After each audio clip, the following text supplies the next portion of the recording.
اللہ کی شان میں گستاخی. اللہ کون ہے؟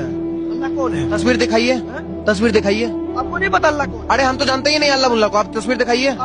اللہ کی شان میں گستاخی جب وہ بندہ ہے ہی نہیں تو کون گستاخی کر دیا؟ اور پھر اللہ رب العالمین احکم الحاکمین اگر ہے تو پھر ایک اور نظریہ اور اختلاف ہے دنیا کا. پھر اللہ ہے کہاں, کدھر ہے رب العالمین کی طرف؟ اور اس اختلاف میں اپنے آپ کو مسلمان اور موحد کہنے والے توحید کے علمبردار بھی اس کے اندر شامل ہیں کہ اللہ تعالیٰ کی ذات ہے تو ہے کہاں,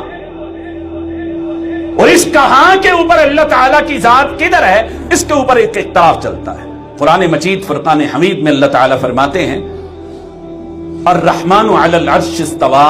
الرحمن جو ہے, اللہ جو ہے, وہ عرش کے اوپر مستوی ہے. جب اللہ تعالیٰ نے زمین اور آسمان, ساتوں آسمان اور زمینیں بنا لی, ثم استوى علی العرش, پھر اللہ تعالیٰ عرش پر مستوی ہو گیا.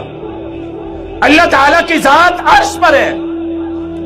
ہمارے یہاں بعض لوگوں کا نظریہ, سوچ اور فکر یہ ہے کہ اللہ تعالیٰ ہر جگہ موجود ہے.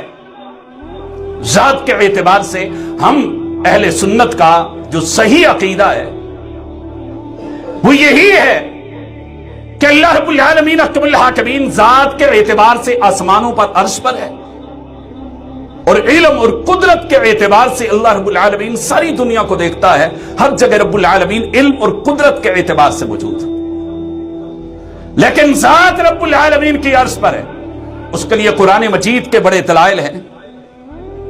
اللہ رب العالمین احکم الحاکمین کے پیارے پیغمبر علیہ الصلوۃ والسلام کی وہ روایت بھی بڑی مشہور ہے کہ اللہ رب العالمین احکم الحاکمین ہر رات اس آسمان دنیا پہ اترتے ہیں.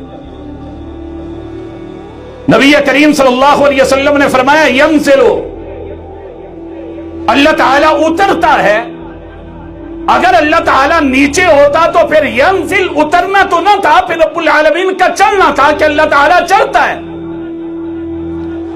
لہذا معلوم ہے کہ اللہ تعالیٰ کی ذات اس آسمان دنیا سے اوپر کسی جگہ موجود ہے, تو تب رات کے آخری پہر اللہ تعالیٰ اس آسمان دنیا پہ اترتا ہے.